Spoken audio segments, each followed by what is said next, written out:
ஒரு பேரே வரலாறு நம்ம தளபதி விஜய் அவர்களுடைய ஜனநாயகன் படத்தினுடைய செகண்ட் சிங்கிள்கான ப்ரோமோ இன்றைக்கி சர்ப்ரைசிங்காக ரிலீஸ் ஆயிருக்கு.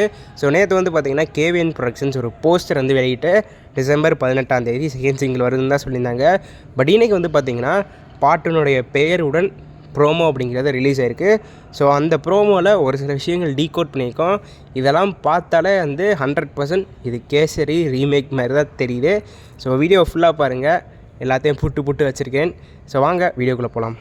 ஸோ ஃபஸ்ட்டு இந்த பாட்டை பற்றி நம்ம வந்து பார்த்துக்கலாம். ப்ரோமோ பற்றி வீடியோட எண்டில் வந்து வச்சுக்கலாம். ஸோ சாங் அப்படிங்கிறது வந்து பார்த்திங்கன்னா ஒரு ரெகுலரான மாஸ் எலிவேஷன் சாங்காக இருக்க போகிறது இல்லை.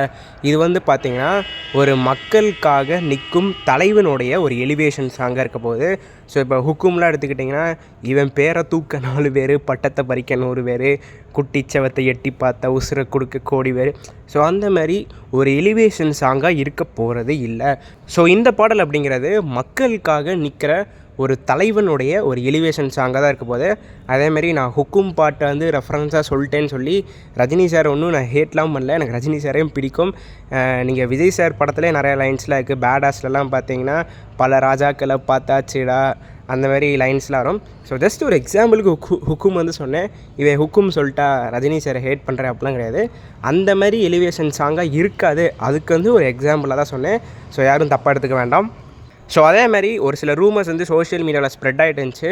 ஹனுமன் கைன் வந்து செகண்ட் சிங்கிள் பாடியிருக்கார் அப்படின்னு. ஸோ இப்போ நமக்கு அஃபீஷியலான அப்டேட் வந்து கிடச்சிருக்கு. செகண்ட் சிங்கிள் வந்து ஹனுமன் கைன் வந்து பாடல. பட் ஹனுமன் கைன் வந்து ஜனநாயகன் படத்தில் ஒரு பாட்டு வந்து பாடியிருக்காரு. அந்த பாட்டு வந்து செகண்ட் சிங்கிள் கிடையாது, வேறு ஏதோ ஒரு பாடல் வந்து பாடியிருக்காரு. மேபி ஆடியோ லான்ச்சில் ரிலீஸ் ஆகிறதுக்கான சான்ஸ் வந்து இருக்குது. ஸோ இந்த பாட்டை வந்து பார்த்திங்கன்னா நம்ம அனிருத் அவர்களும் விஷால் மிஸ்ரா அவர்களும் தான் பாடியிருக்காங்க. ஸோ நம்ம அனிருத் அவர்கள் எல்லாருக்குமே தெரியும். பட் விஷால் மிஸ்ரா வந்து பார்த்திங்கன்னா மித்த இண்டஸ்ட்ரியில் வந்து நிறையா பாடல்கள் வந்து பாடியிருக்காரு. தமிழ் இண்டஸ்ட்ரியில் ரொம்பவே கம்மியான சாங்ஸ் தான் வந்து பாடியிருக்காரு. ஸோ எல்லாருக்குமே கேட்டோன்னே தெரிகிற ஒரு விஷால் அவர்களுடைய பாடல் அப்படி நம்ம எடுத்து பார்த்தோன்னா ஜெயிலர் படத்தில் ரத்தமாரை சாங் வந்து இவர் தான் பாடியிருக்காரு. ஸோ இந்த மாதிரி ரொம்பவே ஒரு கம்மியான சாங்ஸ் தான் தமிழ்லேருந்து பாடியிருக்காரு. ஸோ ரத்தமாரேக்கு அப்புறமா பார்த்திங்கன்னா ஒரு பேரே வரலாறு மூலியமாக பார்த்திங்கன்னா நம்ம விஷால் அவர்கள் தமிழ் இண்டஸ்ட்ரிக்கு ஒரு கம்பேக் கொடுக்குறாரு அப்படி தான் சொல்லியாங்கணும். ஸோ இந்த பாடலுடைய லிரிசிஸ்ட் வந்து பார்த்திங்கன்னா நம்ம விவேக் அவர்கள் தான். So Vivek and Vijay sir combo வந்து பார்த்திங்கன்னா ஒரு அல்ட்டியான காம்போ அப்படி தான் சொல்லியாங்கணும்.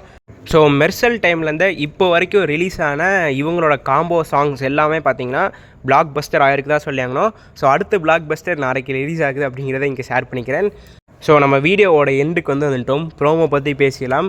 ஸோ இன்றைக்கி வந்து ப்ரோமோ 30 செகண்ட்ஸுக்கு வந்து ரிலீஸ் பண்ணாங்க. அந்த ப்ரோமோவில் நம்ம விஜய் சாரோட ஜீப் வந்து பார்த்திங்கன்னா ஒரு கார் மேலே அப்படியே பாஞ்சு வந்து கீழே லேண்ட் ஆகிற மாதிரி காட்டியிருப்பாங்க. இந்த சீன் வந்து பார்த்திங்கன்னா பகவந்த் கேசரியில் நம்ம பாலையாவோடைய ஐகானிக் கிரிஞ்சு சீன் அப்படி தான் சொல்லியாங்கன்னா நம்ம பாலையா அவர்கள் வந்து பார்த்திங்கன்னா அவரோட ஜீப் அப்படியே பறந்து காற்றுலே பார்த்திங்கன்னா ஒரு 2 கிலோமீட்டர் பறந்துருக்கும். பறந்து அப்படியே லேண்டாக இருக்கும். அந்த சீனை வந்து லைட்டாக ரீக்ரியேட் பண்ண மாதிரி எனக்கு தெரிஞ்சு. பட் பகவந்த் கேசரியில் அது ரொம்ப கிரிஞ்சாக இருந்துச்சு. பிகாஸ் காற்றுல அந்த மனுஷன் வந்து ஒரு 2 கிலோமீட்டர்ஸ் வந்து இருந்தார். பட் இங்கே வந்து பார்த்திங்கன்னா ஒரே ஒரு கார், அந்த கார் மேலே ஜீப் வந்து பறந்து வந்து வருது. பட் ஜனநாயகன்லேருந்து பார்த்திங்கன்னா கிரிஞ்சாலாம் இல்லை, ரொம்பவே டீசெண்டாக தான் ஹச்சினோத் அவர்கள் வந்து பண்ணியிருக்காங்க. ஸோ நீங்கள் என்ன தான் பகவந்த் கேசரி ரீமேக் பண்ணாலுமே பார்த்திங்கன்னா அந்த படத்தினுடைய ஒன்லைன் வந்து நீங்கள் ரீமேக் பண்ணிக்கோங்க. நான் எதுவுமே கேட்க மாட்டேன். பிகாஸ் ஸ்டோரி வந்து ஒரு நல்ல ஸ்டோரி. பட் கமர்ஷியல் எலிமெண்ட்ஸ் வந்து பார்த்திங்கன்னா எல்லாமே ரொம்ப இல்லாஜிக்கலாக கிரிஞ்சாக தான் இருக்கும்.